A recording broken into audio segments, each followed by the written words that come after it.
the mouth of the South, Jimmy Hart. Hey, check out my new tag team, baby, Monty and the Pharaoh.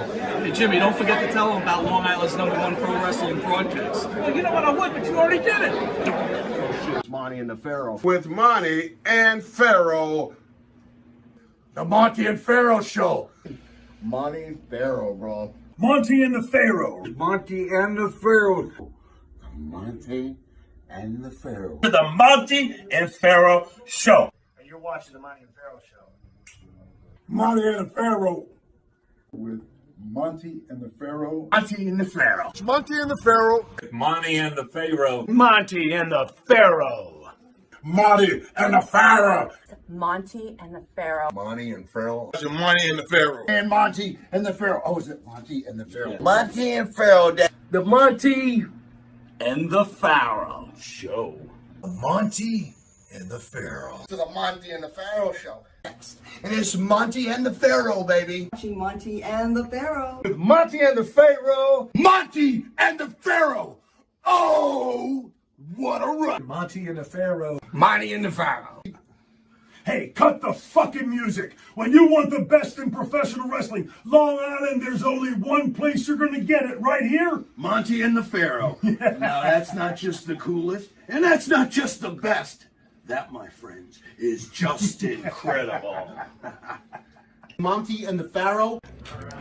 You've got the future Hall of Famer, that rocker, Marty Jannetty, MJ in the house, and I'm sitting here with two more future Hall of Famers, Monty and the Pharaoh. We're doing that stuff and we gonna rock it. Monty and the Pharaoh. Monty and the Pharaoh. Duh.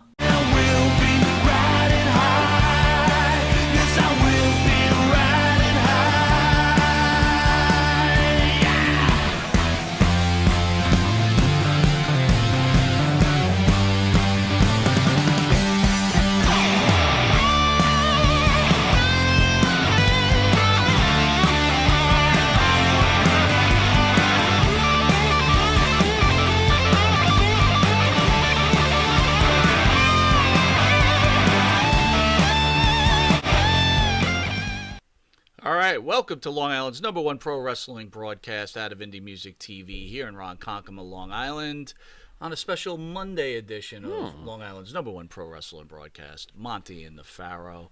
To the right is the star of the show, Mr. Jimmy Pharaoh. Jimmy, how are you, sir? Very good. Got me out of bed for a Monday. Good job, Mike. It feels like it's been a while since we've been in studio, right? Yeah, it has been a while because Matt was hanging out at Jersey Shore with Snooki. Yeah, I was checking out. Matt, how'd you do at the Jersey store, brother? Did all right. You did okay? With Snooki.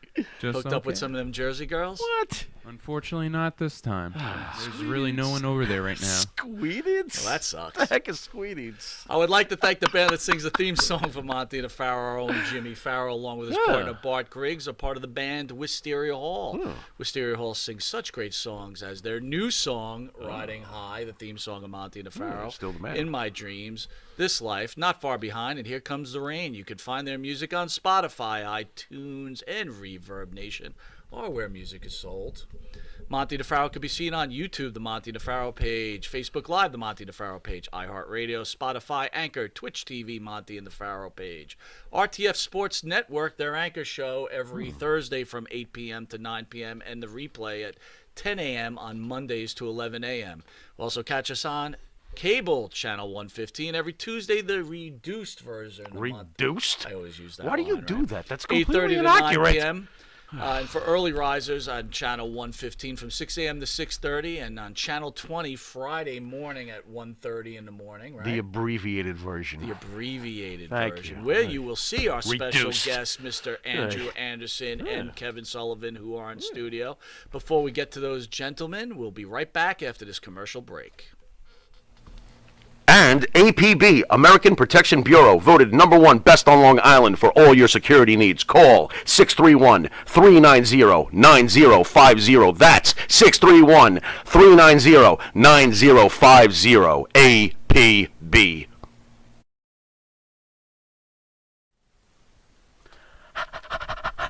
That's right, folks. Canine Corral. For all your dog daycare and overnight care, call 631-549-1544. That's 631-549-1544.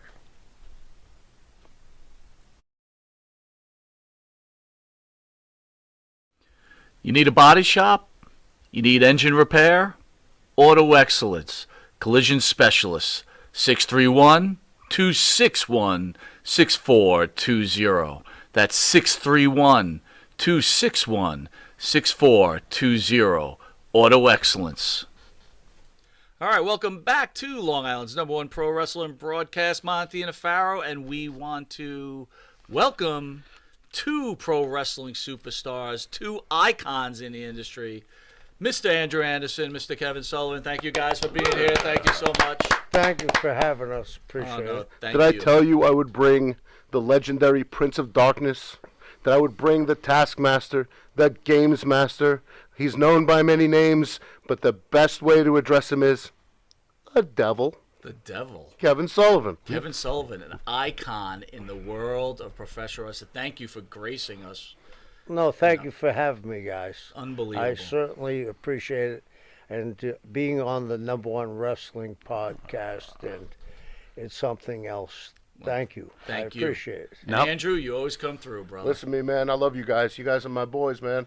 So you know how Pharaoh's a big wrestling fan, man. Yep. When he heard Kevin was coming in, marking out man. all the way. I did. It's I did. Kevin Yeah, Sullivan. I did. And now that I've met the Devil's really cool. Before we get into stuff, Yeah. tell Kevin how you got into Kevin Sullivan. Oh my God! Well, it goes back to that funny thing called UHF. Thank you. Yeah, you know, it goes back to UHF, and I remember Florida, and I remember PWI, and there was something even though I was like limited in my access to Kevin Sullivan, being back in the early cable days where you only really had Channel 9 at midnight. You know, the Georgia Championship Wrestling wasn't even happening yet. You know, but through the mags, Kevin was larger than life. I always felt like Kevin was the very beginnings of these dark characters like the Bray Wyatts we see today. And then you go to UHF channels and you cut Florida Championship Wrestling. Of course. And that's Of course. That's Florida heavyweight champion over there. Yep, your long-time relationship with the Devil began. Yeah, very much so. The UHF, It happened absolutely. to me too, kid. Yeah. It happened to me. I mean, I remember watching Kevin run out and Spike Blackjack Mulligan and Kevin, J.J. Dillon, Ron Bass, Buddy Colt, Gordon Soley, Brian Blair, the Mulligans. So let me ask you, Andrew, Dusty. right? You guys work together often now. Yes. We'll get into that. Yes. But being a wrestling fan growing up, right, and then growing up and watching this icon, how do you avoid marking out? Yeah, listen. Avoid? When this is how I avoid marking out. When he sits in the car with me, and he just goes ahead and starts telling me the stories. And a lot of the guys, a lot of the boys I know, like I'm friends with Barry Windham, I'm friends with all these guys now, and JJ, and I knew Jack Mulligan and Jack Windham, but to hear the stories, the behind the scenes stuff now. Now I know the aged wrestlers how they are now, you know, and I watched them growing up, and they influenced me, heavily influenced me as he did. And as you know, him, Jimmy Snuka, Superstar Billy Graham, you know, even Greg Valentine, my relationship with Nikolai Volkov, a lot of the relationships that I've created, and to have a long-term relationship and to travel the world with Kevin Sullivan was just amazing. And every time there's always a new story, or there's an old story with a little twist that I haven't heard before, that I've heard again. I've heard some of the stories I've heard, because, you know, Kevin gets a little redundant, you know. but I've heard the stories, but he always comes up with something added to the story, or how that story came into play. And then there's a story in the story that I haven't heard before, which leads to another story, which makes it total endless entertainment and education. Even after 26 years in this business, I'm still learning. And you know, you said, how does Andrew do this and not marking out for me? It's not only goes one way, it goes two ways. I was a power lifter, and I mark out for Andrew. Anybody that bench pressed 225 pounds 74 times. I mean, I was a power lifter. I squatted 825 pounds at 242. And when I was 61, I deadlifted 600 pounds. I can't imagine what he did. So I mark out for him. It's an equal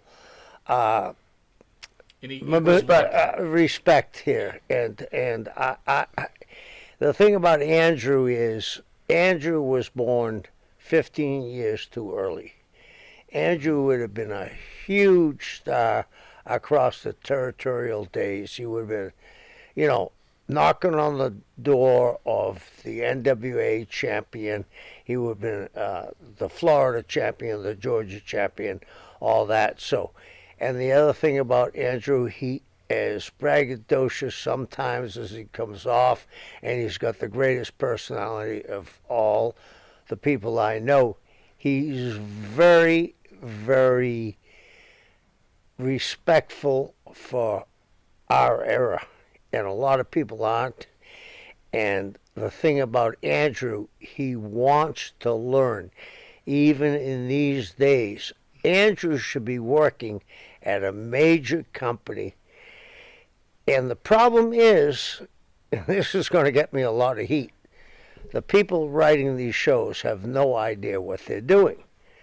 And I mentioned to you off camera that the three smartest guys I ever met, if they had seen Andrew, he would have been on top everywhere. Those three guys promoted. Who were the three smartest guys? Three smartest guys I ever met in my life was Eddie Graham, who was actually the booker for Vince McMahon Sr. The second one would be Jim Barnett. People don't understand. National TV, that we think about when national TV happened, it happened in Turner, right? 17. It happened 20 years prior to that in Chicago with Fred Kohler, who was an NWA member, and that was played every Monday and Wednesday night. But there became another NWA promoter in Chicago and played on Tuesdays and Thursdays, and his name was Schwartz.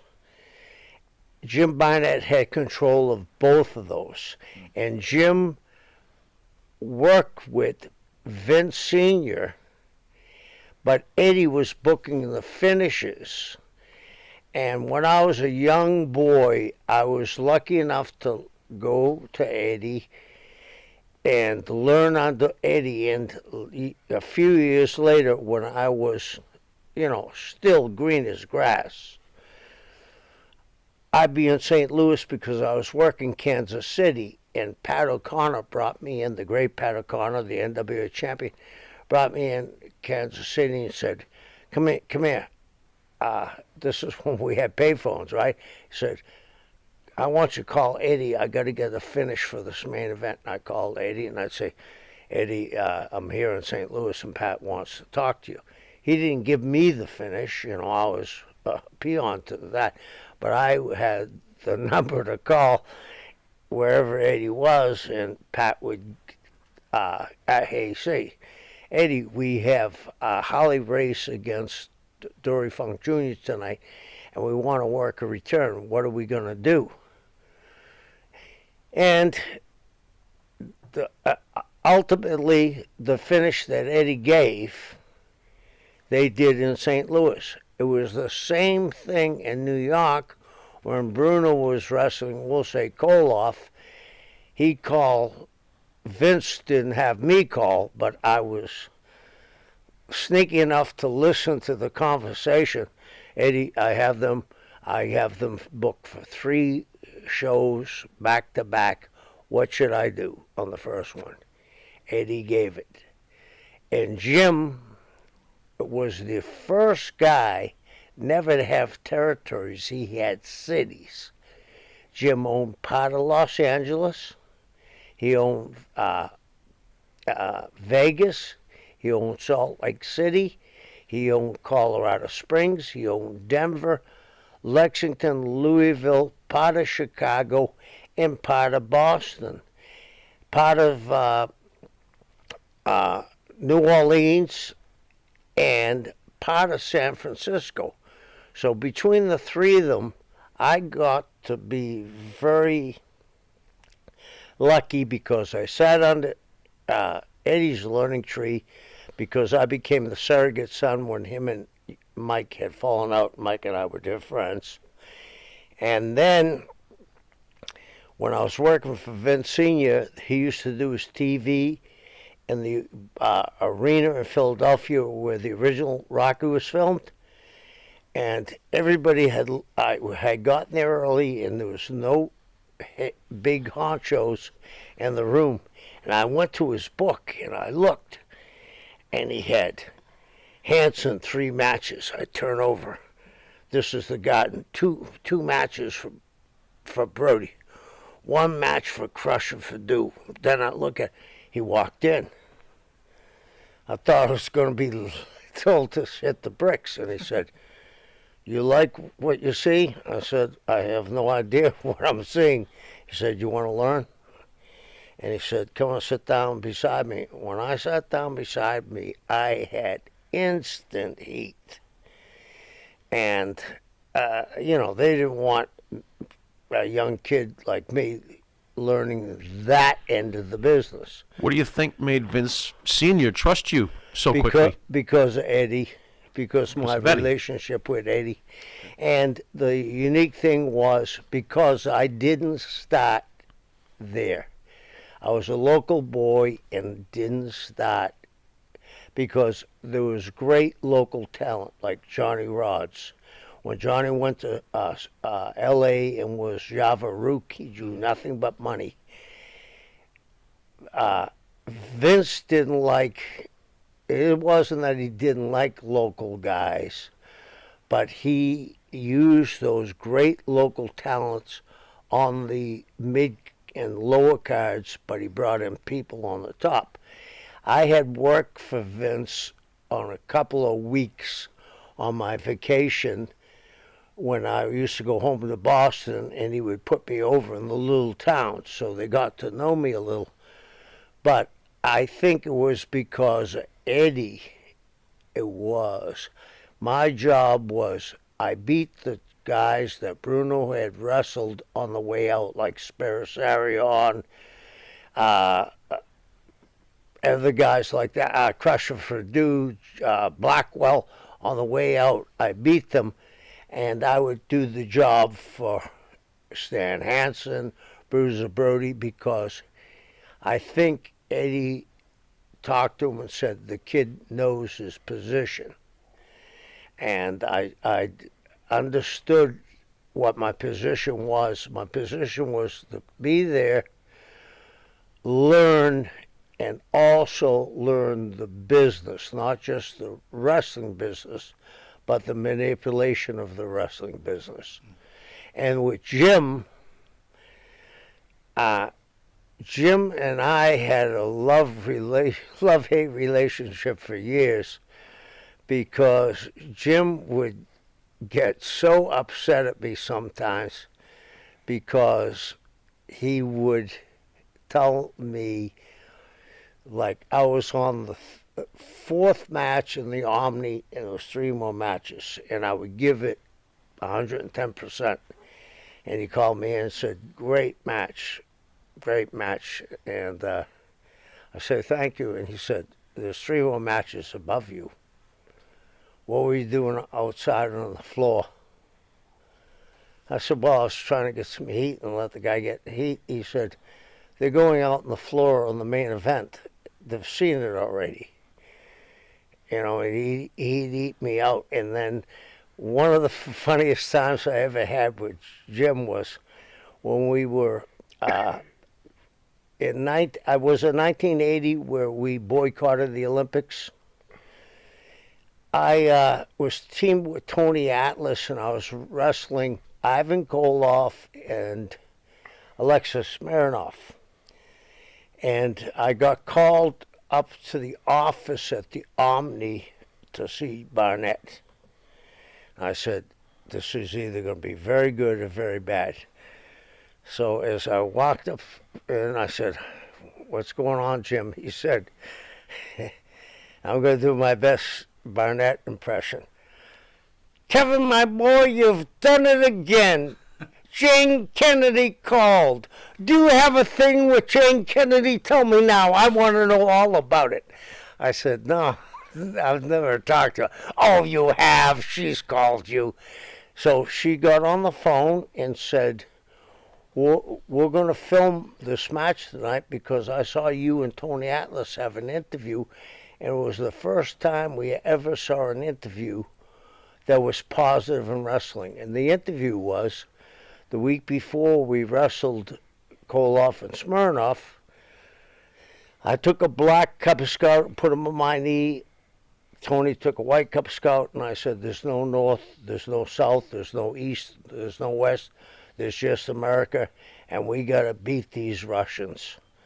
And that night, all across the regular news, it showed us beating the Russians, and Jane Kennedy said, there's no Olympics tonight, but the Americans beat the Russians in the Olympics tonight, and it was Sullivan and Tony Atlas. So That's great. yeah, and Jim understood what that meant.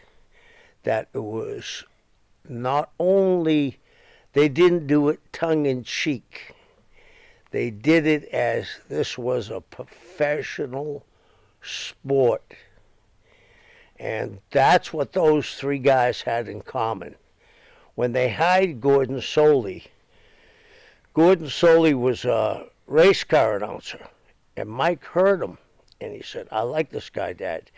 And he came to Gordon and said, would you like to do wrestling? And he said, yeah. He said, you're going to present this as a professional sport, no tongue-in-cheek, and the day you do it, you're gone. And Gordon Soley, to me, is the greatest announcer of all times. Absolutely. Absolutely. In this studio, he is too. You mentioned Absolutely. you mentioned Mike Graham twice. Yeah. Mike seemed to be really intelligent. And number two, you mentioned he's a very close friend of yours. Did you know Mike was having the problems he was having when that all went down? Yeah. Unfortunately, you put it together after the fact. Mike had a podcast, and it was the 13th podcast he had, and he called me. And I did his podcast, and Mike and I were close. We were just practically raised together. We were kids. We were 20 years old together. And Mike was very, very tough. I mean, I wrestled Mike amateur. First time I got there in Florida, his dad talked to me and says, have you had any amateur wrestling ability? And he said, yeah. I said, yeah. He said, come down to Hiro Matsuda's tomorrow. I want you to work out with Mike. I was smart enough to hold my own, but I was smart enough to realize the kid had to go over. And he respected that. And when I left the territory, Mike would fly himself in. He would have, but the promoters would pay for it. And Mike would go around every territory I ever worked for after I left Florida and put me over in the middle of the ring. Wow. And that was something. And after the 13th, and we had a love relationship, but we never said, hey, I love you, man, like I do to Andrew and hug him. After I did the podcast, he called me back and said, man, you know I love you. And I said, yeah, I know you love me, Mike. He said, no, you know I really love you. And I said, yeah, I know that, Mike. He said, I love you. And he hung up the phone. And my wife and Mike were good friends. And I told her what she said. She said, there's something wrong. I could tell you stories about the three of us and going out and partying. She said, you better call him again. And I called him up and I said, you okay? He said, yeah, I'm okay. His son had just committed suicide like a year later. His wife told me he's wearing his son's boots. I thought, this is not good, you know what I mean? I should have done more. I feel like I have been a victim of suicide in my family with my father. I felt like maybe I should have done more with Mike, should have gone there. And you got to realize this, not many people know this. Mike committed suicide with a gun. His father committed suicide with a gun. His son committed suicide with a gun. His grandfather committed suicide with a gun. And his uncle committed suicide with a gun. Wow. So it runs in the genes. And I don't have many regrets in life, and I don't think you can look back like Satchel Paige. I'm a huge baseball fan. You know, Satchel Paige once said, can't look back, something may be gaining on you. But of all the things I feel like I should have looked back on was that one. All right, with that, we're going to take a quick commercial break. Jimmy, I got to take a dump. What? No, I mean I need a dumpster. Well, for all those needs, you need to call Big V Dumpster Rental, Long Island, New York, 631-900-DUMP.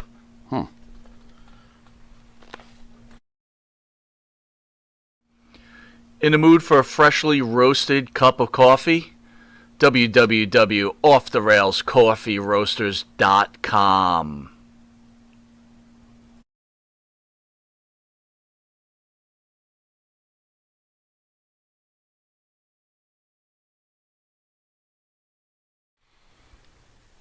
The Monty and the Pharaoh Show is brought to you by... Because wine is your second favorite four-letter word. California wine, New York attitude.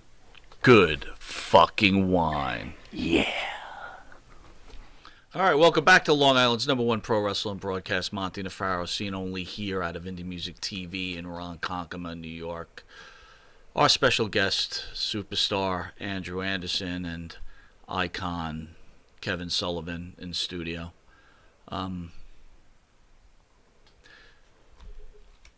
Kevin, I feel for you. That was a tough story. That was deep. I've never told that story ever. Hey, if I can be honest real quick, I don't know what you were supposed to really do. I don't know either. What on earth were you supposed to do? I mean, genetically, like you spoke of, it was, what are you supposed to do with that? Yeah. What do you got, Mike? Anyway, so Andrew, real quick question for you then.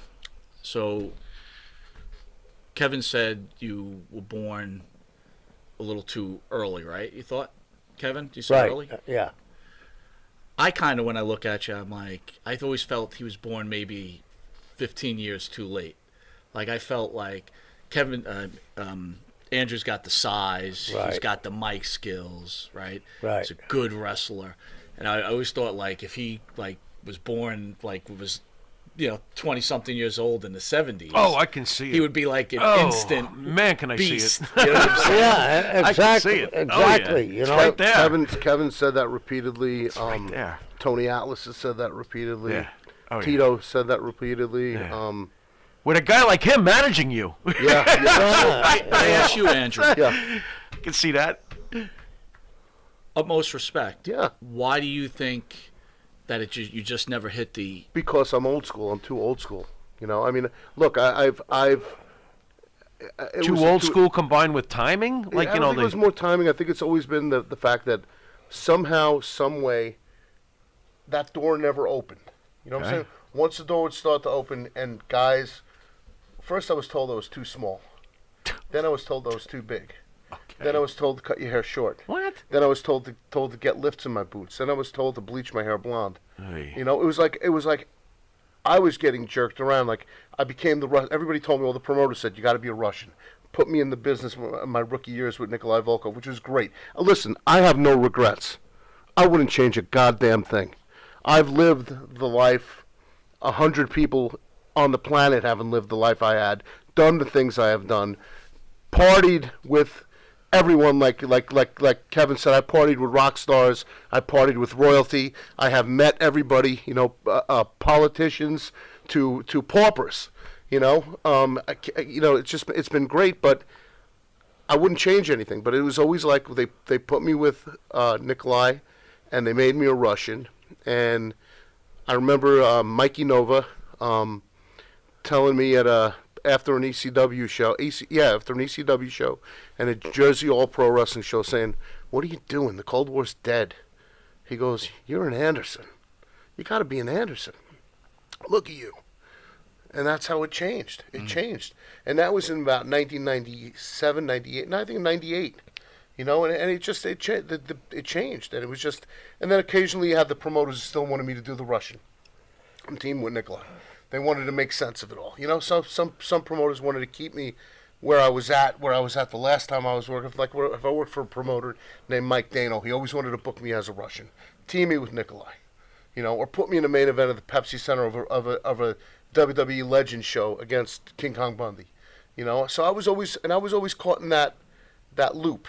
So it was almost like I was caught in a paradoxical loop. But it doesn't bother me. Look, look who I'm friends with. Look at the stories I hear, and look at the guys I work with now, and the things I've done. But I'm going to interrupt here if you don't mind. You know, the three guys I mentioned, and one of the smartest guys in the wrestling business I left out is Terry Funk. If I was the booker and I was in Florida and he came in the door and he would look at me and say, "What are you going to do with him?" And if I said, "Well, I'm going to have him against this guy that's a jumping bean, and the jumping bean's going to beat him," Eddie would say, "You know what? Why don't you pack up your bag because you've lost it." If he went to Amarillo, Terry would have made him a madman to work against him because he's so big. Yeah. He's legitimate. Last night we were at a show, and I wanted to bring this up. I'm watching Andrew. I was there for the autograph session, but I wanted to watch Andrew wrestle. And it was him and Tokyo Monster against these two other guys who were big like these guys. And a police officer said to the promoter, "It's finally good to see guys that look like wrestlers." Yeah, amen. And I wanted the promoter to understand. So I said, "Officer, will you tell me what you just said again and tell him?" He said, "It's finally good to see guys that look like pro wrestlers and they're big, that you'd be afraid of them." Yeah. And this is not to knock anybody, okay? This is not to knock anybody. I'll do it for you, so go ahead. At my age, You will.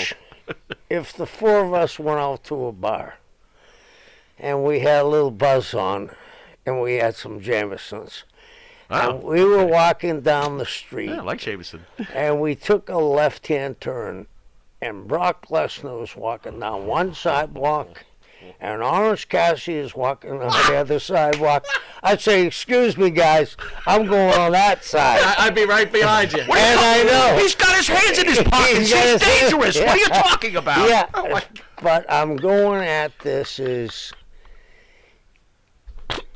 I knew wrestling was prearranged when I was a kid because I had wrestled from 8 years old. I was state champion. I wrestled in the New England's 3 years in a row, and I came in second. The guy I lost to for 3 years in a row became the NCAA champion. Okay. I knew you couldn't take a guy by his hair and bail him out of a corner. You can't? And I used to watch the wrestling and go to it because I enjoyed seeing the guys, and I was willing to check my disbelief at the door when I bought a ticket. Sure. The Sheik came to town. Oui. I'm sitting there, and he came out, and I felt the building move. I said, "I don't give a shit if that's all fake. That guy's real." Yeah. I said, "That guy's real." Mm-hmm. Years later, he became one of my dearest friends in pro wrestling. I almost got my big tattoo of the Sheik on my arm. Thank God I didn't when he hired me, right? Oh, thank you for paying me. Yeah, he said, your pay's cut in 1/3, you know what I mean?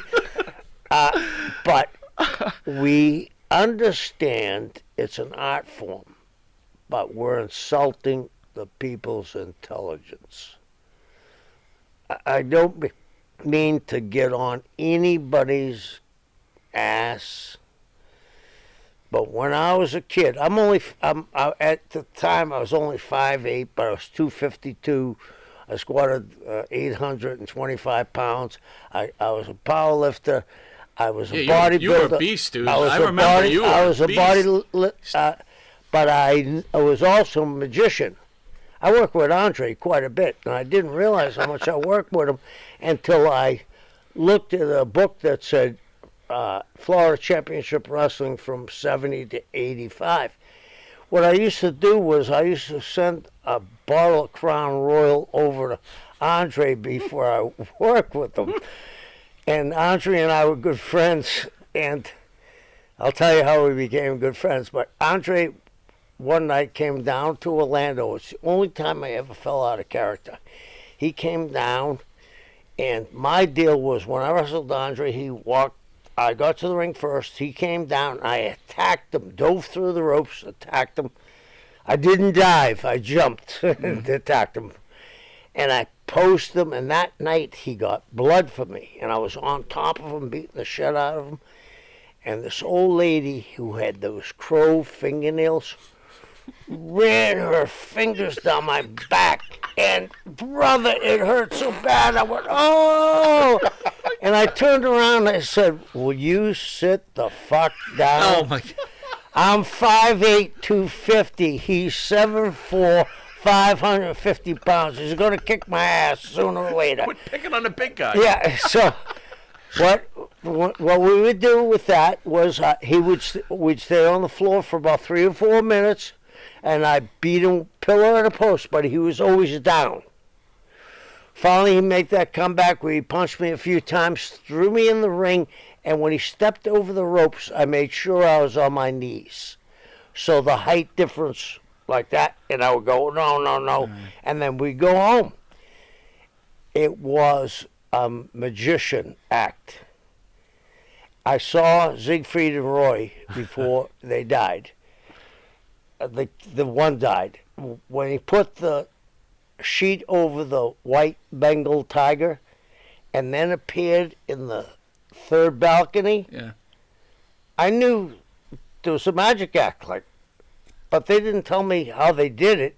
They didn't say, oh, after that, it would be like me saying, after I took a shit, I grabbed this bunny and I wiped my ass with the bunny. That's why the bunny's brown. So let me ask you this then.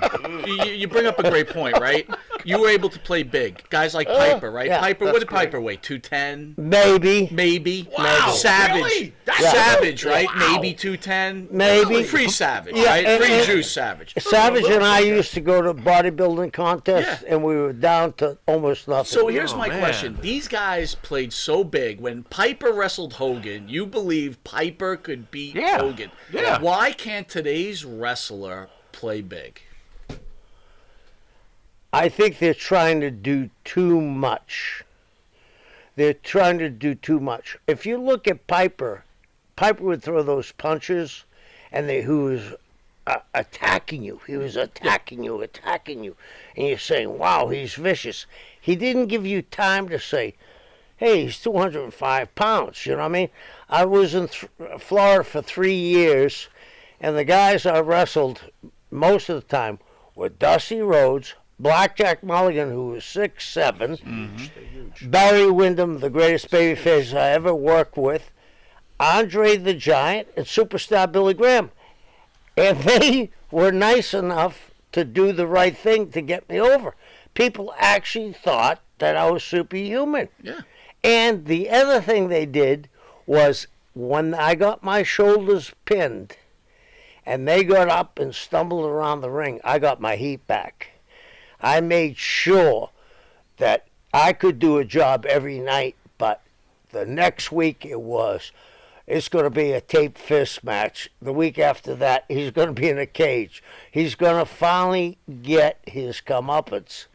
And that's the difference today is I don't think, and I hope I may be talking out of turn. If I insult anybody, I don't want to.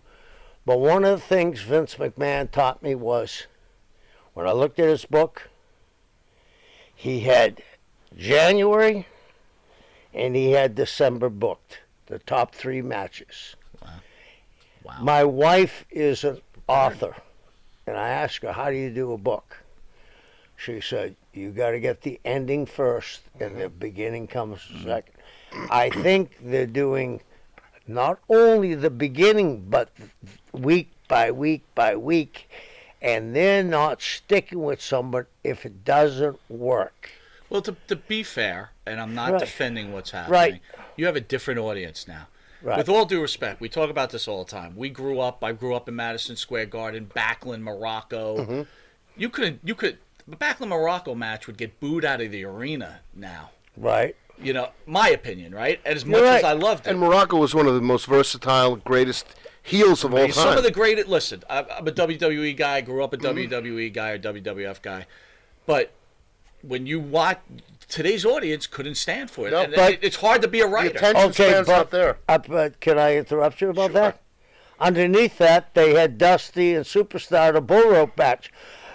I'm sweet too sour. Look at the 22-inch pythons. And Dusty, I'm the working man, brother. I'm the working man, brother. I'm going to kick his ass, brother. Who went to see Morocco against Backlund? They went to see Superstar against Dusty. Yeah. They built that thing around. I could tell you a story, and I don't know if I should, but I will. All right, that's what I want to hear. You know how Backlund became champion? Go ahead, hit us with it. Well, I will tell you this. What I do know is that Vince called Eddie and said, "Hey, Eddie, I'm looking for a baby." Yeah. Okay. Right. Yeah, you're And then he goes, absolutely "Hey, right. I got this guy Bob Backlund." He said, No, okay, you got it. It's on you now." I'm there. I was a surrogate son. Okay. I fished. Do you think this was a tough job? I'm Mike Graham's partner and his best friend, and his father's flying me to towns, and Mike is driving. Okay? Yeah. Because I knew a secret that nobody else knew, except Terry Funk and Jim Barnett. And Monty and the Pharaoh in about Yeah, 1 minute. yeah. So Eddie calls me one day and said, let's go fishing. We used to fish a lot. He said, let's go fishing. Be at the office at 11 o'clock. I come up, 11 o'clock. I'm talking. He said, let's go.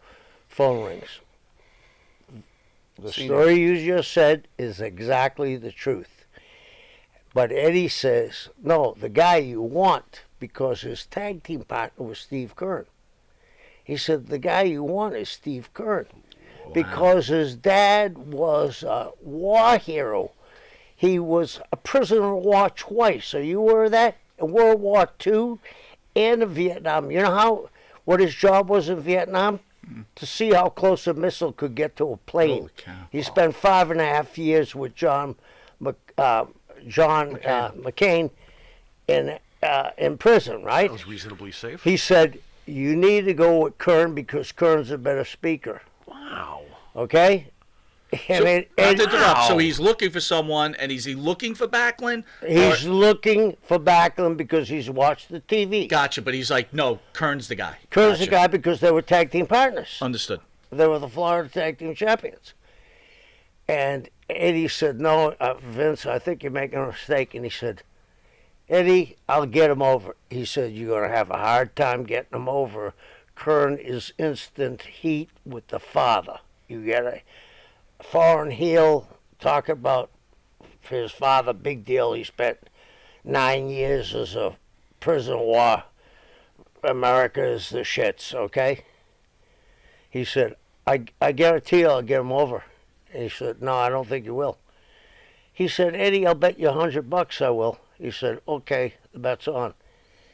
You remember what you said about Morocco and Backlund? Mm-hmm. Do they stack the cards? Pedro, Bruno. You're right. Superstar, Dusty, Listen, from the beginning, Yeah. Snooker. Those every card was stacked with Backlund. So you mean to tell me, because we spent five or so years of our junior high school hating Bob Backlund, we could have had Steve Kearney as a villain coming We could have had Steve Kearney as a babyface. As a babyface. Oh, okay. So let me ask you this: in All your right. opinion, knowing what you that would know have been now, weird. should Steve Kearney have become WWF champion? I think knowing what he knows now, Superstar Billy Graham should have never lost that belt. The difference was, I love Steve Kearney. He's one of my dearest friends. We grew up, him, me, and Mike. Nobody at that period was as charismatic as Superstar Billy Graham. The greatest interviews of all times. My greatest interviews, my list is King Curtis. There's nobody that topped King Curtis, okay? Everybody stole for King Curtis. Then it's Superstar Billy Graham, Dusty Rhodes, Blackjack Mulligan, and Hulk Hogan.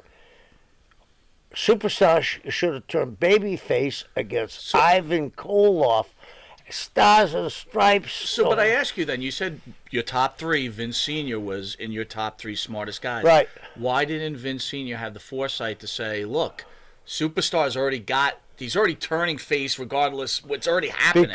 Because he was the most honorable man I ever met in the wrestling business. He told Bob the day he came in and the day he was going to win the belt.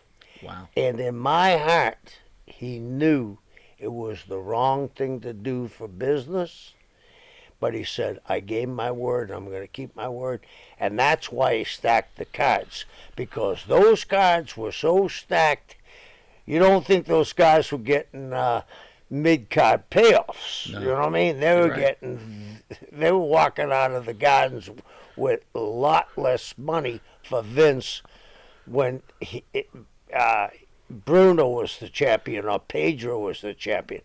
There was times, like I said, where he had Dusty and Superstar, he had Pedro, he had Bruno. And he had Andre. Andre. I mean, still had Calhoun.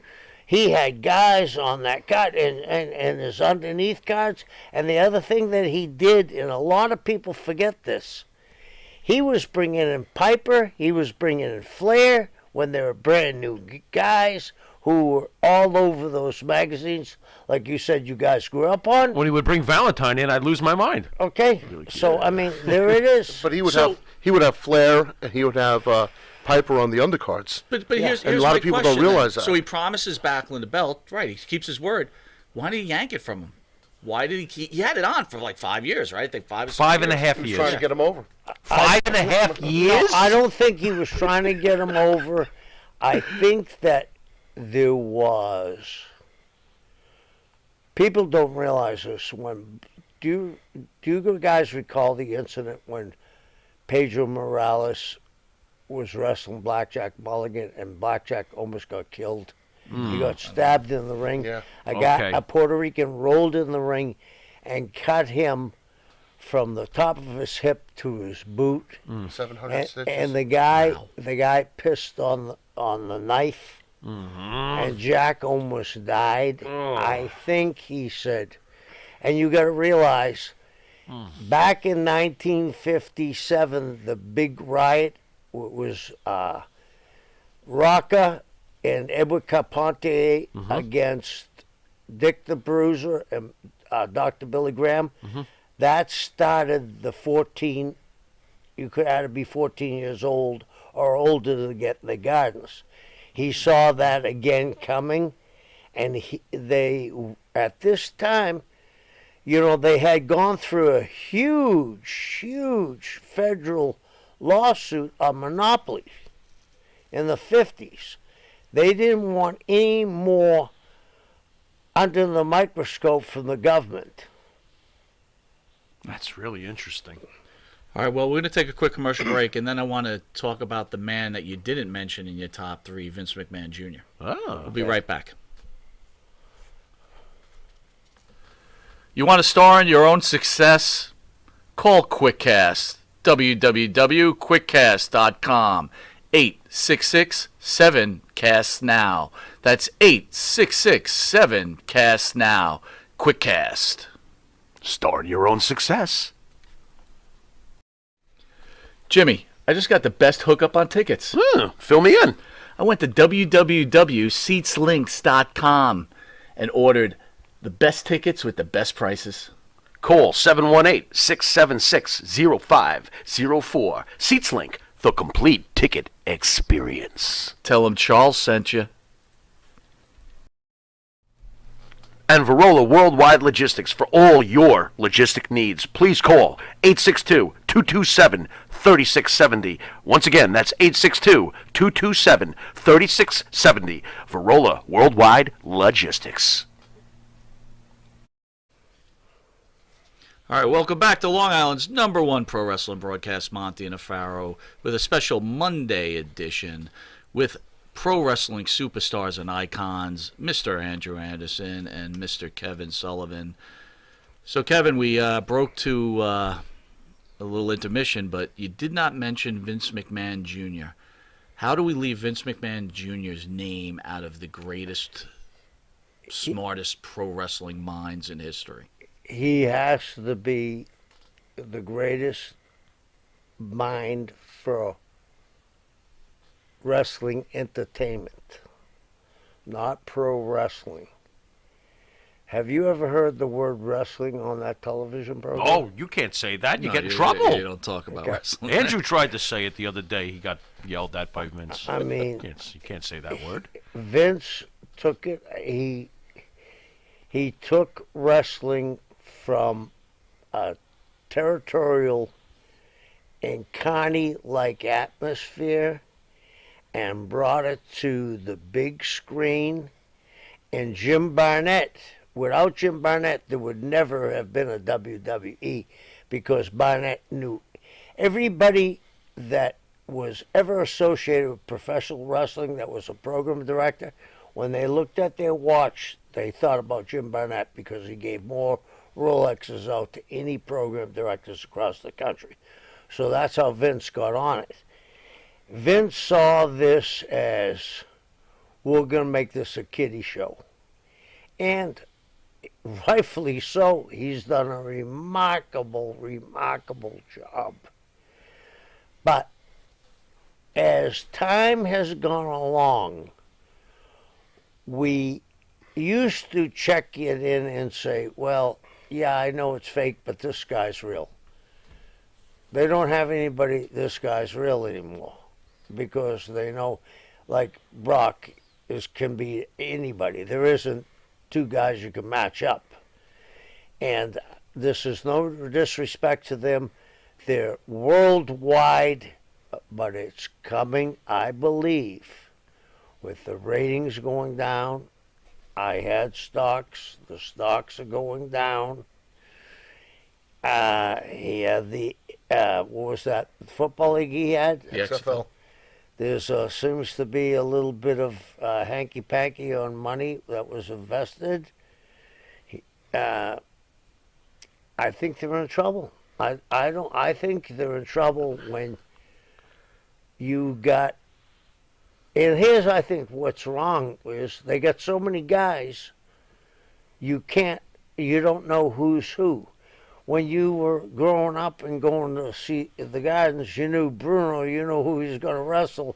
You knew the entire card. Now, there's so many guys, and they're either gone quickly or they're there forever. Well, Kev, another factor that you mentioned last night, we were on a virtual signing last night, and we were also had a Q&A.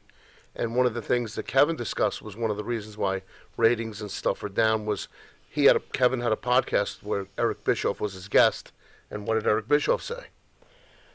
This was the smartest thing I've heard in years. I asked Eric, why do you think wrestling's down? He said, CNN and Fox, they're doing wrestling better than we did. Wow. Yeah. That's right. You got the heel. We got a heel and baby babyface. You're right.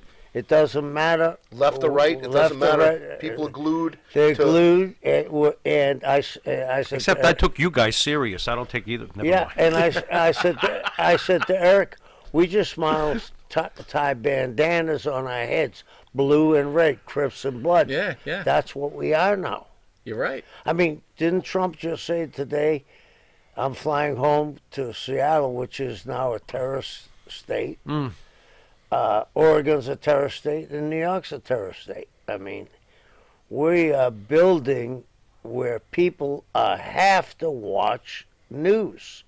And maybe because they're doing it better, let's not forget this either. Trump's in the Wrestling Hall of Fame. Mm-hmm. He's a worker. I mean, he's working it to the max. And him and Vince are very close. Linda's on the cabinet. There's something going on, and they're doing it better than we did. When you were in WCW and you were booking, did you guys want to put the WWE out? Did you want to knock them out? I never did. I never did, because I'm the person that thinks I used to give guys jobs, even if I had to cut their money, because some people didn't understand how good the guys were. I would keep them working enough that they could feed their families. I never wanted to see the WWF at the time go, because those guys, they were on the road 350 days like we were. They deserve to feed their families. Competition is good for the wrestling business. That's when we were at our highest. And it makes you think, okay, I'm against my competitor this week. He must be thinking something very, very good for this week. That's why I used to book a year out. And I could adjust after 3 months where I was going. Do you think you were one of the best top 3 bookers in the history of professional wrestling? No. I was just the last to learn, I think. Along with you were highly successful. Your angles were pretty successful. Yeah, and one of the things is I broke Paulie into the business, and Paulie became very successful. I think what's happened is I got to learn under the guys that learned, like Eddie learned from Doc Sapolis, who learned from Ed Strangle Lewis, who learned from Lou Thez. It was passed down. But that lineage has been broken. And, I call Terry Funk almost every week, and Terry and I talk about it. And we talk about manipulation. And Terry says, people think manipulation is a bad word. Manipulation is a good word because you manipulate to draw people to come to the buildings. Well, when you say manipulation to this young group, they say, oh, they're carnies, they're trying to work us. No, we're trying to work the audience. Yeah. And that was very nice for you to say, but I was like, I would not have been even mentioned like that if I wasn't accepted by the people I was. You were NWA junior heavyweight champion a few times, if I'm not mistaken. Yeah, so I got to bring this up because you earlier on you mentioned the difference in size and believability when there's a big guy and a smaller guy in the ring. Is Rey Mysterio the beginning of the small guy pitting the big guy and really pushing that line of believability? Because nowadays you see so many wrestlers wrestle like Rey Mysterio, flipping and flying and flying and flipping, and then they pin a guy his size. Or bigger.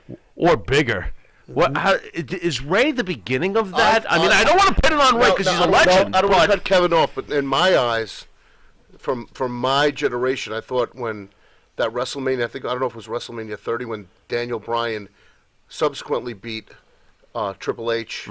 He beat who else? Who else did he beat? Batista, I think, was in that match. And somebody else. The fans had demanded that. They almost pushed the McMahons into booking that. He beat 3 of the biggest guys in the business all in one night. I could not fathom that. He's probably one of the greatest technical workers out there right now. He's phenomenal. Trained by Shawn Michaels, I believe. Mm-hmm. You know, tremendous athlete, a great guy. I like him a lot. I appreciate his work, but the psychology, whoever booked that, I couldn't understand it. Yeah, I always go back to the night that Rey when he beat the Mysterio Big paid. Show, I said to myself, this is Big the Show. death of the big man. Right. Well, I hate to say this, you know, you're absolutely right. I booked that. I booked Ray. But I was thinking he was going to be the only one because my thought was he was David against Goliath. When he pinned Big Show. Yeah, no, not when Kevin he Nash. finished, when he Back in WCW. Okay, back that in I remember, of course, WCW. too. But I remember when he got the world title. He got the push because he was David against Goliath. Mm-hmm. I didn't expect A that. floodgate? Yeah, the floodgate to open. So I just put you over as the greatest booker of all time. Yeah. and You my see what I partner, did? my Did you partner see what just called you booking shit.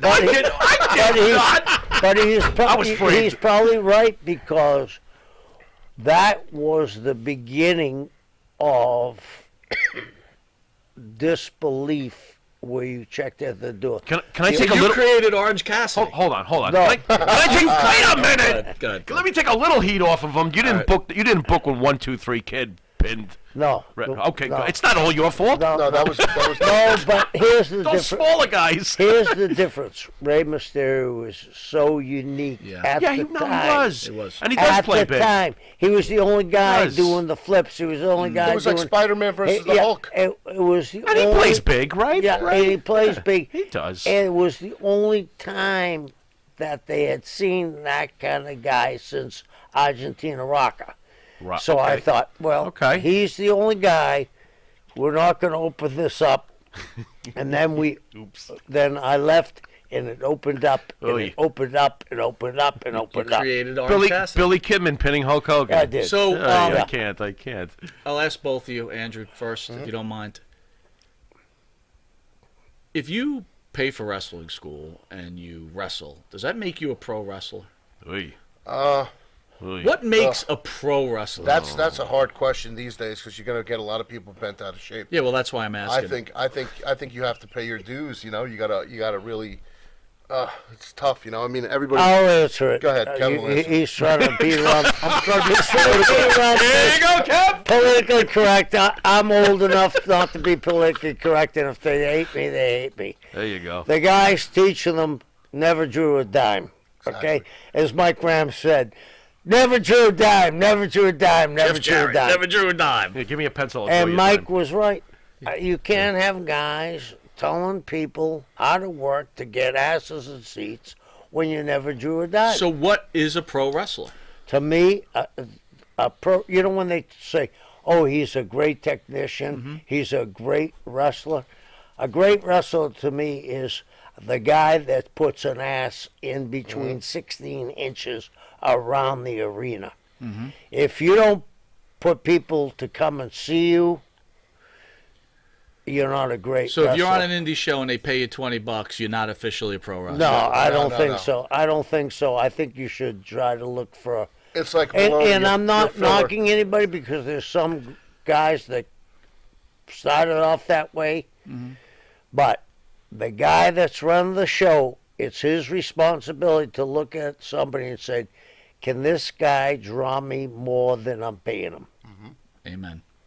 Who is the greatest draw in the history of this business, in your opinion? In this business, Yeah. Undertaker, I think. Undertaker by far. Undertaker by yeah, far. Definitely. By far. How long's he been in the business? Interesting. Okay. How long has he been in the About business? 30 plus years. Every time he Non-stop. works, he sells out. Yeah. And he never broke character. That's why they paid to see him. He didn't break character until this year. He didn't have a social media thing. You know, no one knew where he lived. There wasn't anything about him. He was the Undertaker 24 And hours that's all a day. you know. You knew his real name, but that's all you know. So I ask you this then. You're running you're with Bischoff, you're booking for Bischoff. How come you guys didn't try to rip Shawn Michaels and The Undertaker where you could have put the dagger? Ooh. You could have finished it. Yeah, that would have been.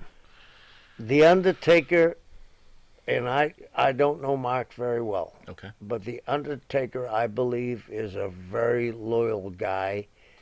His son is named after Vince. Shawn Michaels knew that if he left, he wouldn't get the money in the long run with Vince by showing his loyalty.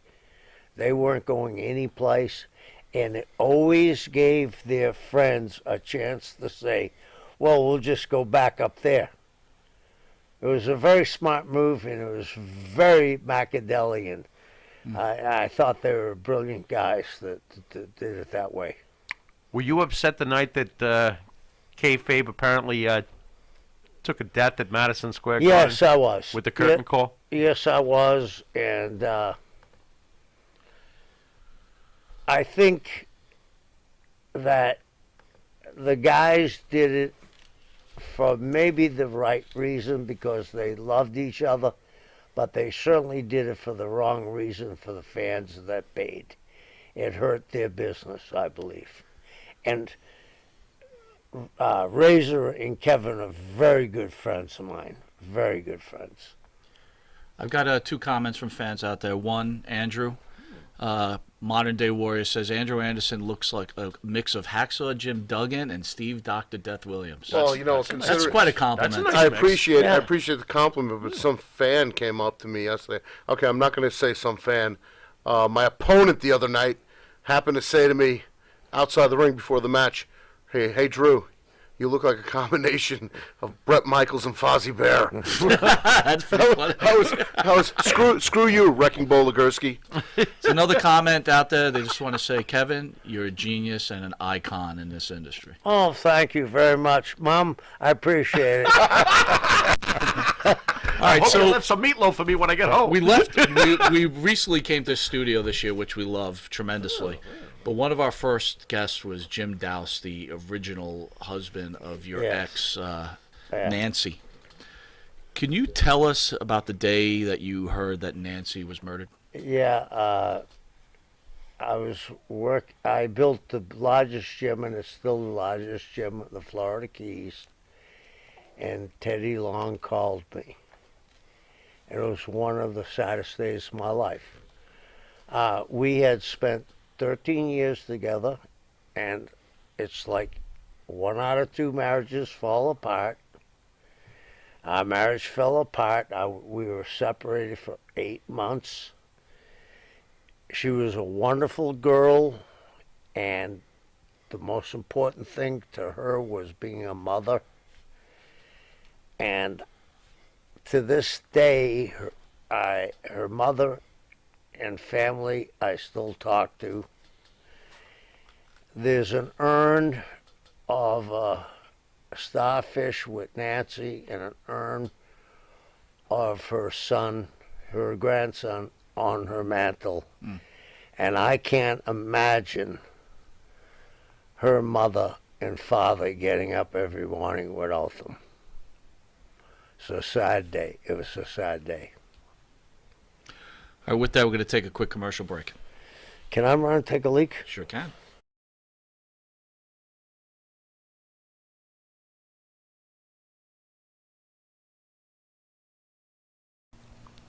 And APB, American Protection Bureau, voted #1 best on Long Island for all your security needs. Call 631-390-9050. That's 631-390-9050. APB.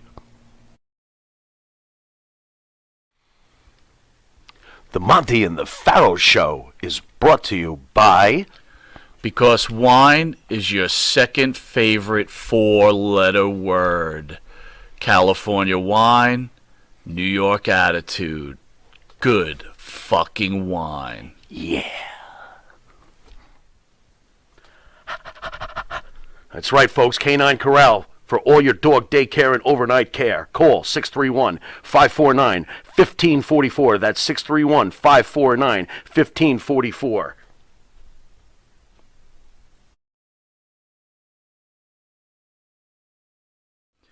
You need a body shop? You need engine repair? Auto Excellence.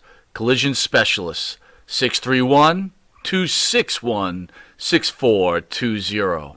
That's 631-261-6420. 6420. Auto Excellence.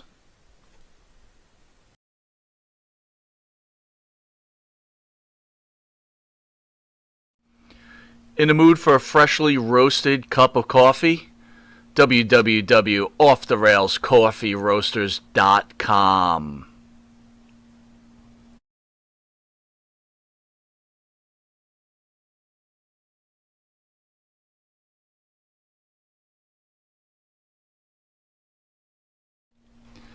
Jimmy, I gotta take a dump. What? No, I mean I need a dumpster. Well, for all those needs, you need to call Big V Dumpster Rental, Long Island, New York, 631-900-DUMP.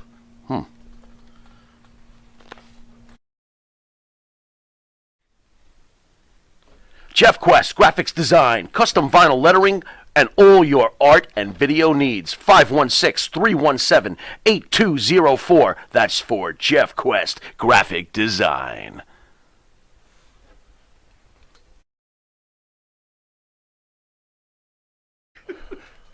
All right, welcome back to Long Island's #1 pro wrestling broadcast, Monty and Farrell. Yeah, we're having a little bit of a Lost in Space moment with Farrell and me. There's nothing behind the scenes. Anyway, we're welcoming wrestling superstars Andrew Anderson and Kevin Sullivan. You got this one, Farrell, man. I got this one. Well, Andrew had previously, on previous visits to this fine show, had mentioned Cuba to us. So I wanted to ask Kevin, because apparently Mr. Kevin Sullivan is behind the arrangements for Cuba. What do we got going on in Cuba, Kevin? Hopefully not another revolution. But, but you can't tell with Andrew and a few Cuba Libras, and I may be president. So you guys better take care of me right now. He might say the wrong thing at a bar the next thing you know. Yeah. Oh, my God. But we're hoping to bring pro wrestling back to Cuba, which hasn't had it since 1959. Wow. So that's when Fidel took over. And Andrew has done an amazing job. The thing about Andrew is you can't judge a book by its cover. I think of myself as a semi-historian, and when I talk about things I think are over people's heads, Andrew beats me to it. And Andrew has gone and done this. We were going to go before the COVID hit. April 18th? And it hit. But as soon as we're able to travel, because the Caribbean has locked us down except for, I believe, St. Kitts and St. Croix. And Jamaica. No, Jamaica's is locked down. And the other one is Aruba. So hopefully we'll be able to go. And it will. I'm looking for it to be a big thing, because, you know, the people there all have satellite dishes. They've seen wrestling. They've never seen it since 1957, and I'm hoping that we will do really, really well and make it like 4 times a year. It would be great. This is very nerdy of me, and you know that I would do this. But first, before you even get into it, I want to know why we're not good friends like they are. What are you talking Like, about? I'm a little jealous. They're like all nice. They're to each not other. kissing or anything. What are you talking that's about? a We did before they slipped me the tongue. I can't stand that. His breath is so bad. Oh, my God. Search bad. So you see, you never know. You know, we might be looking for some color commentators to go opposite the Spanish-speaking crowd over there. That would be good. We're raising our hands. I'm a colorful Yeah. Wait a minute, hold on. I'm going to be a psychic for a second. No, he's not going to get there. Go ahead. And you know your wrestling spots, and you know your wrestling holds. That's your it, moves baby. and I'm stuff. ready. We're ready. Yeah, we You know? would be plug us right in. But I still have to ask this because, you know, the Pharaoh gets kind of nerdy. What was the history of pro wrestling in Cuba before Fidel? Before Fidel, it He's a was historian. before Fidel. It was at one time ran by Cowboy Luttrell, who was the precursor of the Eddie Graham. Okay. And then after him, a local promoter took over and gave Cowboy Luttrell a booking fee. And he took wrestlers from the Caribbean, and mostly, you know, Hispanic wrestlers. So it was back in the day. I remember, people don't know this, but Florida Championship Wrestling ran Puerto Rico before Carlos Colon. And nice. Jim Barnett actually gave Carlos Puerto Rico. How did Barnett lose all of his power? It sounds to me like he had his fingers everywhere. What caused Barnett's demise? He lost his power because even though he was an NWA member, occasionally he would run against an NWA member. And it caused a lot of heat and caused the division. And they decided it'd be better off if Jim left. And Jim sold Detroit to the Sheik and Indianapolis to the Bruiser and went to Australia. And back then, the only thing on Australian TV was government things, sharing sheep, Sharing sheep. Yeah, sharing sheep. And rugby, right? and rugby and cricket. And then all of a sudden, wrestling came and they blew it open. Back in 1972, I was offered, and I was green as grass. I was in Florida, and I was offered $1,000 a week as an opening match. In 1972. 1972. For Australia. Two questions here now that you're mentioning that. Number one, when you came up with that whole satanic, Yeah. weren't you nervous about that? Like you were really stepping over the line? I never said the word devil. Right. I never said, hell. I never said that. And I used to go to church and talk to my priest about it. And he said, in the end, Jesus wins anyway. So, and he was a big wrestling fan. He says, Dusty's Jesus, and he's going to beat you anyway. Yeah, that's cool. He referred to the devil as the chairman of the board. Yeah, and I also used to call Habuda Dean. And Habuda Dean, when I went to Malaysia, I went to the cave temples in Malaysia 2,500 years before Christ.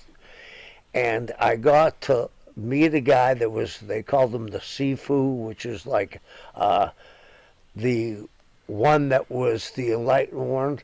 And he told me that the word Habuda Din was a fertility god in their religion. So I could guess I got screwed so many times by Dusty. I was Habuda Din. So you're in the territories. You're an NWA guy. I know the WWE is pretty much the only game in town. I know AEW's new, but everybody says it, but I don't know how true it is but was New York the Mecca? Like, did everybody want to get to New York? Because really, you never went to New York, right? You worked there, but you never really, when you were in your heyday, you never headed that way. No, I never headed that way because at that time I had a good job in Japan, and I also had a good job in Asia. And I knew these guys were working 350 days a year, and I knew I wasn't going to fit in that clique. So I said, okay, I may not make quite as much money, but I'll be home. I'll be places that short trips. My main hobby is scuba diving, and I scuba dived around the world. So I've lived a good life. I've never said, oh, I wish I went. You can't look back, as I said before. Regrets. So you mentioned 350 days numerous times. Yeah. Do wrestlers, does Vince McMahon owe wrestlers past pensions and medical? Is it his responsibility to take care of the old timers that can't pay for themselves? I mean, we recently lost Kamala, right? What are your thoughts, both of you guys, on that? My thoughts on, if I'll go first, Andrew. My thoughts of when I signed a piece of paper that said they had the rights to my television, there was no internet, there was no streaming service. I I knew what I was getting into professional wrestling, but the YouTube, network, I should be getting a shekel somewhere down the line, enough to pay for a sushi dinner once in a while. I think, and I don't think Vince McMahon owes them a lot, but what he's making off of their stuff on the network, he definitely owes them something. I guess some of them get royalties, and then I hear different sides. I mean, it's a giant company. The people that are employees are getting a retirement. Why aren't the wrestlers? Because they're not. If anybody tells me they're independent contractor, they should go to the nearest psychiatrist and check in. So I ask you this then, right? Right. I understand where you're coming from, especially Right. since there's kind of monopoly on it, right? Right. There's not a lot of places Right. to go. But back in the day, you were able to leave and Right. go from area to area. You Right. wanted to be an independent, right? Right. Because if you wore out, you could make more money somewhere else, right? Right. So I guess that model just traveled along all this time. And then my question to you then, as being a leader of wrestlers, how come you didn't get the boys to unionize? None of the boys would unionize. To this day, they would unionize. Why? Because some guys are making $6 million, some guys are making $300,000 or $150,000. Are you going to get the guy that was making? I mean, Jesse tried to do it with Hulk, right? And Hulk exposed him. You think a guy making $6 million is going to go along? No. No, they're not going to do it. But did you see Yang, the guy that ran for president, is getting involved in this? Once you get the federal government on your ass, and Vince McMahon beat the federal government on the Story trial, $32 million they spent, and he beat them. I hope they don't come and get him because they don't like to lose. So I'll give you a perfect example. A friend of mine, Phil Castanetti, got Ted Williams' ring from 1946 when the Red Sox won the pennant. And But lost the World Series. Yeah, Go lost the on. World Series to the great. He lost it to the Mad Dash with Enos Slaughter sliding That's across right. the plate. Yeah, he's got a 300 lifetime batting average. He played for the New York Yankees too during the 1950s. Enos Slaughter. Yeah, Yes, that's he right. was. Yes, he was. Thank you. Very good, Go on. very good. I know Yeah. exactly who Yeah. he's talking about. Go on. Country Enos Slaughter. Country Enos. Yep. Spiked Jackie going Oh, to he was first base. he was a dirty Yeah, player, from yeah. what I understand. Go on. So But enough about that. We regress. yeah. So what's going on is my friend had that ring, and he went on to shows like this and showed the ring, and he got it from a guy that won it in a card game at a college card game. And the only guy that could have had that ring was Ted Williams' son, John Henry. I tried to get Ted on our show and talk about Goldberg for 30 seconds. Ted Williams was my hero. He wanted $150,000. I said, that ain't going to work for me, brother. Was Ted able to talk for himself at this point? No, Because from no. what I understand, his Yeah. son had him Yeah. like holding his arm, signing Yeah. bats in Yeah. the basement. Yeah, till- exactly. His That's son- what I heard. You And know. his son died. His son died very young, so sometimes things work out. For the Yeah, he best. couldn't hit a curveball anyway. Go on. Yeah. Yeah. I got you. So Bleeding hearts, the two of us. Yeah. The devil's in the room. You were saying? So when that happened, my friend was on the cover of Sports Illustrated and was talking about that ring. He'd been all over. John Henry called and said he stole the ring. He called John Henry and said, John Henry, if you want this ring back, I paid $2,000 for it. This is before the internet. You can get the ring for $2,000. John Henry told him he stole it. He went to court with his partner in it, right? They came up to the partner and said, you talk your Phil into doing this, we'll only give you 4 years. They were going to give him 25. Jeez. Phil said, I ain't going to do this. And they said, there's no chance you're going to win. They went to court. 45 minutes later, they were found innocent. 3 years later, I'm at Phil. We're in East Boston. He's Italian. We're eating some pasta. I'm looking at these people. They're looking at us across the table, and they got suits on. And Phil's family used to be in the gambling business in East Boston. And I said, Phil, do you know these guys? He said, no, but I know who they are.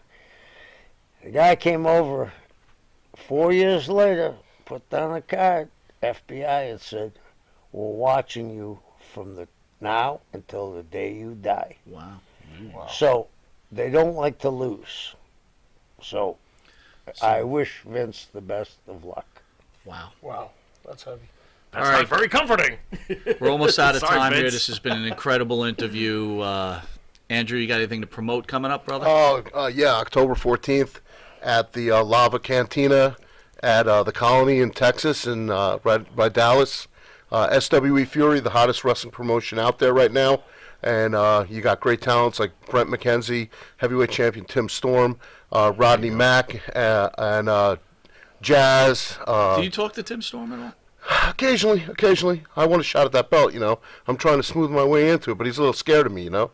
So, and best of luck to James Beard, one of the senior officials who has had some health problems. Looking forward to having him possibly ref that title match if Tim ever puts up or shuts up. And hopefully, we'll see what happens on October 14th and see where it leads. But November 7th, I'll be back again in San Antonio, Texas for SWE Fury. Go to SWEFury.com, check it out. And I'll be in the for UWF at the Atlanta Motor Speedway the 10th and the 11th of October also. So you're kind of getting out of this COVID thing. Listen to me. This whole weekend was great. Kevin and I, we wrestled in Rhode Island. I had a show. Kevin was signing. I wrestled in Rhode Island for NAW Extreme. Or NWW Extreme, sorry, Trooper. NWW Extreme in Woonsocket, Rhode Island. I wrestled for them, and that was great to get out again. You know, my second time since the whole lockdown. We did a bunch of signings at a Heroes Hideout up in Albany. It was a good time, really good weekend. You know, had a blast. You guys did well. Yeah, and then we're here.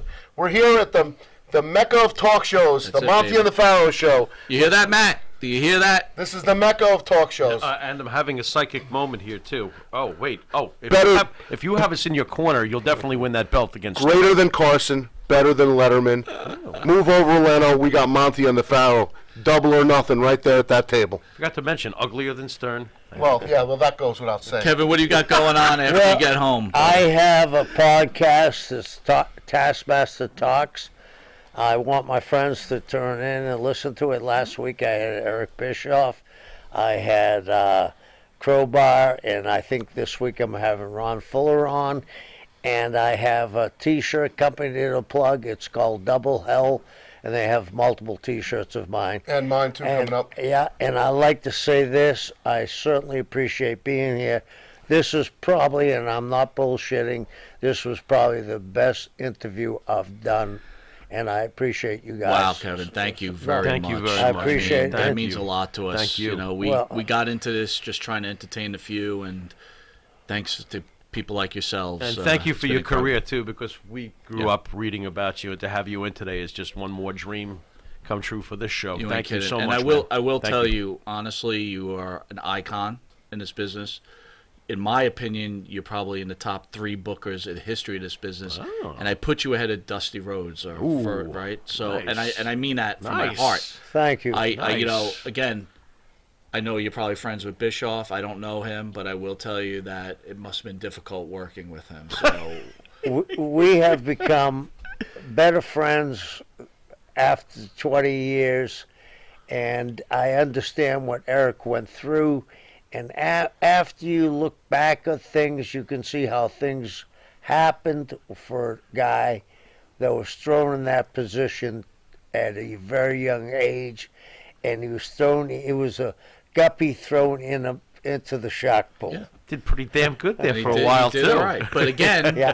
I will say Not this bad. again. He had you. Yeah. And that was pretty important. Oh, And yeah. I don't want to forget what a great wrestler you were. Remember, these are guys, we're just fans. We don't claim to be wrestling experts. We grew up. We remember the day we first saw you. Remember, we're Northeast guys, WWE guys. We're watching Florida Championship Wrestling. Yep. And if I could remember, I might be wrong. Correct me because I'm a little old. Oh, but isn't you're a that little old? I remember, I think the first Really? experience I had with you, and I could be wrong, but I think you hit Dusty Rhodes with a baseball. Is that possible? Not Yeah. you. I hit him with everything. Yeah. And he sold nothing. So, And he sold nothing. Maybe that was it. I got to tell you a quick story. One of my dearest of people that I had in my camp was Luna Vachon. And this was before she was Luna Vachon. And this is how heavy we got into mental things. And Gordon was the perfect person to play the part, okay? So Luna was going to give the Wrestler of the Year to Florida. It was down to Barry Windham or myself. Well, her name was Trudy at the time. And I said to her on the way out, I said, I'm going to have to slap you because you're going to give it to Barry. So, same thing. It was very, very close, but Barry Windham won in the closest thing. She handed him the thing. Barry walked off. I turned to her and I slapped her. When I slapped her, her legs went in the air, right? I walk off. I get back to the dressing room. Everybody's pissed at me, right? And she walks in and says, "Hey, you pussy, can't you slap any harder than that? I'm a Vachon." Okay, so now I'm suspended for TV for 2 weeks because I will not apologize to her. On the third week, I'm going to make an apology, and Gordon's there. The President of the United States is going to make me apologize. And he said, "We're here at a very somber moment. Mr. Sullivan's here to apologize to Trudy." And she said, "Mr. Sully, before you say anything, I'd like to address Mr. Sullivan."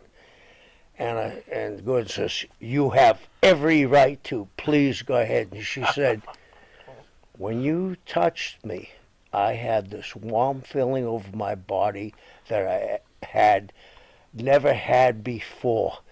I had a tingling sensation that I never felt before. Will you allow me to follow you?" And I said, and she was beautiful. Right. I said, "Well, you have to shave half your head." She said, "I'll do anything for you." Gordon's face Oh, dropped. my God. Everybody saw her get her head shaved and said, "This has to be real." No one would do that. And Luna was terrific, and I miss her to this day. How about Purple Haze? Purple Haze is 83 years old. He's squatting 405 for 10 reps. Yep, Mark Lewin. And he's doing, and I hate to say what his supplements are, but his supplements are A to Z. And that isn't vitamin A and zinc. It's a little bit of everything. Yeah, yeah. He dabbles still. Yeah. He partakes of the cosmic cookie. Yeah. So Want to remind fans out there that this Thursday coming up, we have former PWI writer Bill Apter in studio. Just one thing. Go ahead. Want to give one shameless plug. Kevin and I on May 1st will be in the UK for World Pro Wrestling, right? Yeah. Nice. We'll be wrestling in the UK for World Pro I Wrestling. want to go to the UK. I feel like Don't take me anywhere. I feel like there's some normality going on. It's little actually bit- making little me bit feel coming up. good. Yeah. Yep. God bless. God bless. Some normality. So this Thursday we got Bill Apter in, and then we do not return until that following Friday where we have Marty Jannetty, The rocker. Okay. the Marty. FBI, Okay. and then we finish off with Tommy Rich. With Tommy With Rich. Tommy Tracy Rich. Smothers. Wildfire Tommy Rich, Yeah, I got to throw in Tommy Rich. and then we finish off with Barry Horowitz. But we also want to make a real quick special announcement. Nikita Koloff will be in studio October 24th. He'll be in an interview with us, and then we're going to do a virtual signing with Nikita. So that should be really good fun. Staying busy. I want to thank Andrew Anderson, Kevin Sullivan. What an honor. Thank you, guys. I appreciate it. Incredible. This has been Mike Monty. This has been the Pharaoh. Until next time, later.